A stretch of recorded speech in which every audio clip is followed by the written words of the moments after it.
Alright, today we're going to be working on a 2002 Honda Civic SI EP3. We're going to be doing a front wheel bearing. That's a press-in bearing, so I'm not going to be doing the pressing. It's going to take apart the hub, or the knuckle, spindle, whatever you want to call it, and bring it into a shop and have them press it in. But I'll show you the procedure of getting it all off and everything as well. And I'll show you the play that it's got and the reason that I'm changing it. Alright, and the reason that I'm changing it is because there is a humming when I'm driving up to speed, when I'm getting like on the interstate and stuff like that. It started off that way actually, but now it's humming even at low speeds, like 20 miles an hour. And so I jacked it up, and you can feel, I don't know how well you'll be able to see it in the camera, but it's got some decent play here. So I'm doing side to side and up and down. I'm just pressing on them, not very hard either, but you can kind of hear the clicking. And then let me see if I can get from behind so you can see the hub, or where the axle goes into the hub. And you should be able to see that that moves as well. So I'm going to go ahead and move it now.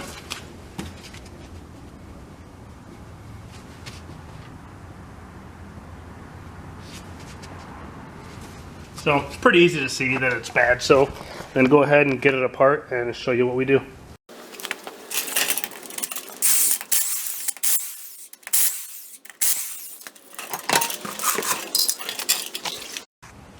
Alright, so the first thing that I'm going to go ahead and do is take out this caliper assembly. And there's just two bolts on the back there. I'll go ahead and take those off now and then slide this off to the side. There's also going to be a 14mm bolt right here holding on the brake line. And I'm going to swap the whole thing over to the side and let it rest there. And then from there we'll take off the rotor and move on to the next step. So I'll show you the brake removal here in a second, and then we'll move on from there.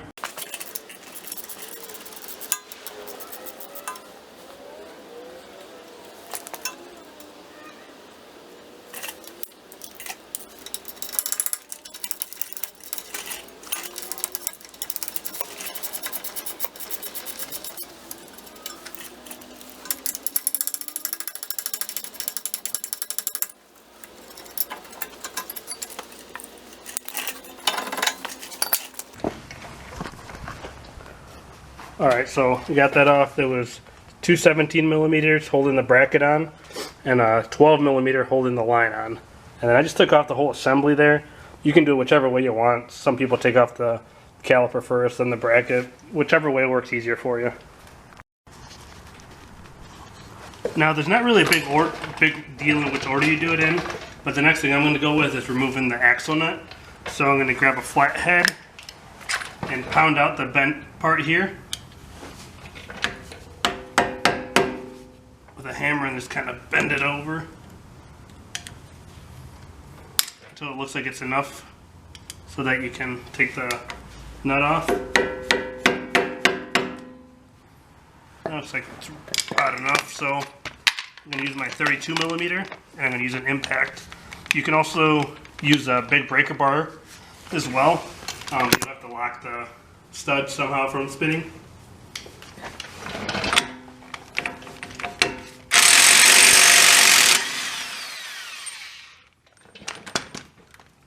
Alright, that made quick work of that, and then just to make sure this isn't seized, I'm pushing in on it, and we're good there. So I'm going to just start to thread this back in just to hold it in place, just to keep from flopping around, but it should be fine there. Then the next thing that I will do, pop off the tie rod end. Then I'm going to move on to the lower ball joint. That one's going to be the hard one. I've changed that ball joint out already, so that I've had this part, so hopefully it's not seized. It was like 2 years ago now, so we'll see. But next thing I'm going to go to is the tie rod end. Alright, and then for the tie rod end, I'm just going to remove the cotter pin there. I just unbent it on the other side.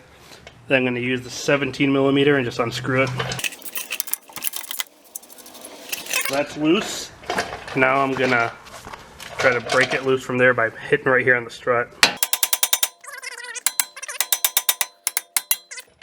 Didn't take a whole lot, but if you don't want to hit too hard with this thing because you'll mess up the threads. But I didn't hit that hard and it didn't take much, so we got it loose. So I'll leave it on just so the stuff doesn't flop around too much. Next thing I'm moving on to is the lower ball joint, because that one will be a little harder. And then Same deal down here. There's a cotter pin there that we got to remove, and it's slightly rusty, so I'm going to try to remove that first, and then we'll undo the bolt, and I'll show you how we get out the lower ball joint. Alright, and the nut here is a 18mm for the lower ball joint.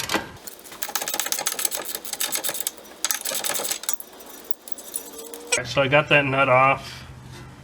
I'm going to try and just hammer this up a bunch of times. Well, maybe not. This looks pretty rusty. I don't want to mess it up. So I'm going to use the ball joint popper for this. And I'll get it set up and then I'll show you what we're doing.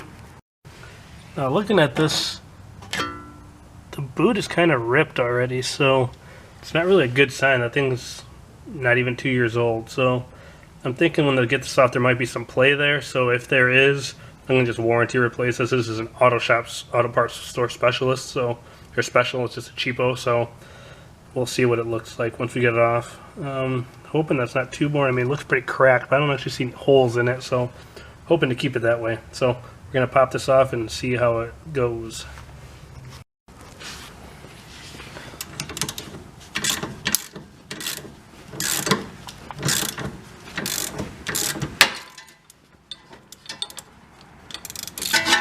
Alright, so it didn't take much. If you haven't ever taken this off, it'll probably be much harder than that. So just throwing that out there. Alright, so now that I've got that off, the only thing I have left to do is to pop off speed sensor here, which if you have a regular Civic and it doesn't have ABS, you probably don't have this here, or ABS sensor, sorry. Well, it might be a speed sensor also, I'm not sure. No, this is probably the ABS. And then I gotta take off the strut bolts. This top one here on my car is a camber bolt. So what I did is I took pictures of where exactly this little triangle is going. And I took a picture on the other side as well. This top one's the main one you got to worry about. Try to get in the same place, otherwise your alignment could be off. So, you know, definitely keep in mind on that, or even do like a paint marker or something along those lines. Whatever works best for you. For this one, it'll be a 10mm. Mine broke off last time I did this. Taking it off, it broke. So be careful with that. And then this will pry off. With mine, there's so much rust in there that it stays in there without needing that. But yeah, so I'm gonna go ahead and take that off, and then pop off the strut, and then this whole assembly should be able to come out. Now, in case you're wondering how I got this off, the first time I did it, I used a bunch of penetrating oil around it to get it off, to get it loosened up, but basically what I did is I put the screwdriver behind, kind of started prying there. That gave me enough leverage to pry under here, and then the whole thing kind of just works its way out. It's a good thing to put some anti-seize in there when you put it back in, just so it doesn't seize up on you. I have broken these before on other Hondas when they're really seized in there, especially here in the Midwest, so you know, definitely be careful with that. And if, depending on what you're doing, if you can do it without taking that off and just, or unplug it, you know, a little further up, you know, go ahead and do that if you feel like it's going to break, because that's probably at least 50 bucks or so.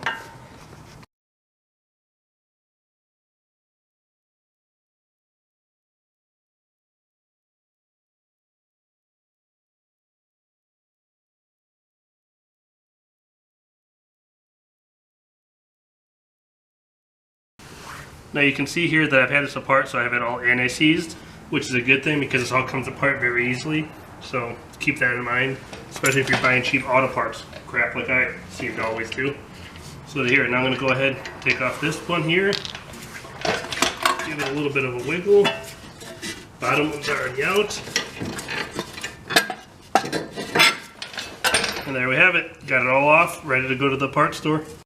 And now that I'm looking at this, the lower ball joint boot is definitely torn. It's not even from what I just did now, it's just from wear and tear, which is really bad because this is not even a year old, or not even 2 years old. So I'm gonna warranty that out, get a new bearing, get that pressed in, and go from there. I was hoping I'd be able to just get the bearing pressed in and pop this back together, but I'm not gonna pop it back together with that torn boot like that, so yeah. And, I'm not sure how well you can hear this, but listen here, you can hear the bearing even like this.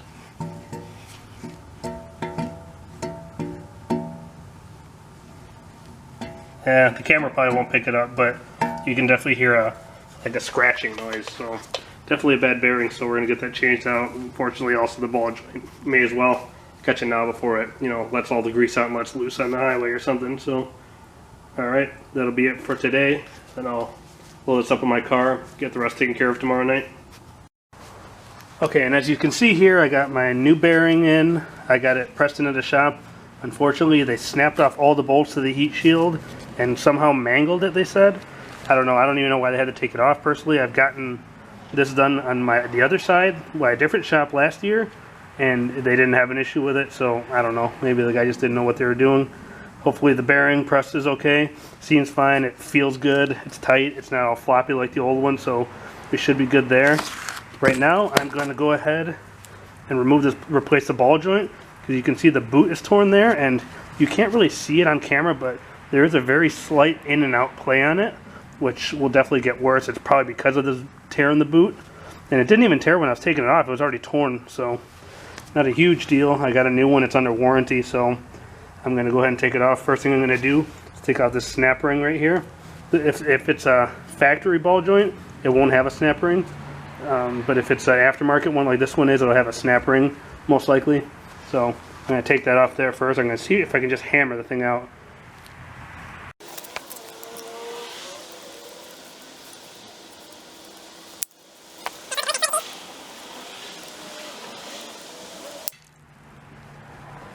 Alright, so I'm going to get a screwdriver and a hammer, see if I can break it loose. Pretty easy to break loose, so let's see if that did what we wanted.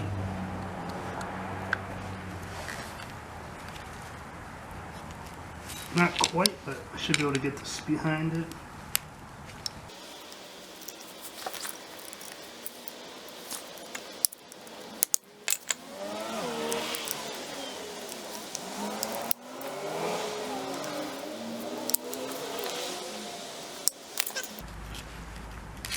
Okay, so we got it off there, with the boot off as well, but I'm going to go ahead and see how this works. I'm probably going to struggle a lot because this is just on the ground. This is not on a press or anything like that, or a vise even, so you'll see me probably struggle a bit here, just to keep it situated.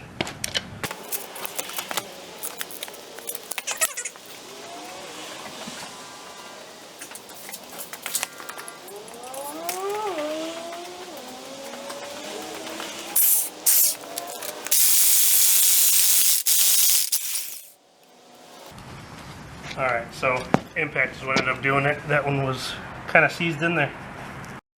Alright, so it's getting dark over here where I'm working, but I'm basically, to get the new one in, put a little bit of grease on the inside. I'm using this adapter here from the Honda ball joint adapter kit. Just setting it on there and hammering it in. It's actually going in pretty straight, so I'm going to continue with that. I'm not going to show it on camera because you can't really see it anyways, but yeah, I'm going to go ahead and do that. Alright, so I went ahead, got this back together. Got the new snap ring in there. I ended up just kept hammering it in, and it was able to go in. It didn't actually take a whole lot of work, so that might not be the same for you. You might have to use the kit to press it back in. But I've done that before where it goes in slightly crooked and I ruined the ball joint, so I like the hammering it in because it seemed to go pretty smooth. But your mileage may vary, so do whatever works best for you. It's obviously better to use the press, but I was able to hammer it in.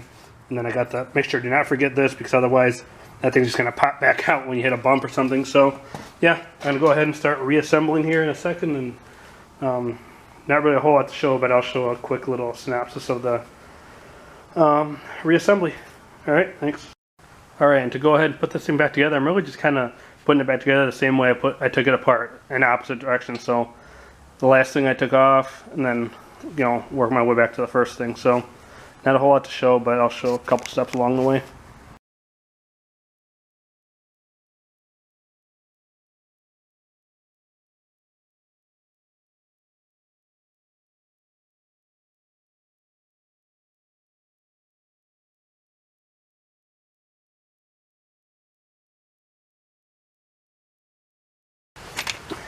Alright, so now I've got basically everything except for the brakes on. So went ahead and tightened everything down. I got the lower ball joint bolt tightened up, got the tie rod end tightened up, got the strut bolts tightened up along with the camber bolt. Tried to get it as best as I could comparing to the picture I took as far as where the little arrow is facing on the side. So we'll see how that goes. Otherwise, worst case, you can get an alignment. Just got to get the axle nut on and the brakes. So I'm going to go ahead and put the brakes on and everything, then I'll do the axle nut. Actually, I'll do the axle nut first and then do the brakes. Alright, so now we go on ahead and got it all back together. Got the brake caliper back on, brake hose back on, ABS sensor back in there. We got the axle nut back on. And I basically, to get it back to where I wanted it, I got it. You can tell if you're reusing it where the notch was. So I just impacted it on to that point and then notched it in instead of using a torque wrench on it, because I think the torque it calls for, my torque wrench doesn't even go that high. So yeah, got the tie rod in there as well, so we're good to go here. I'm gonna go ahead and put it back together, take it for a drive, and hope I don't hear any more humming.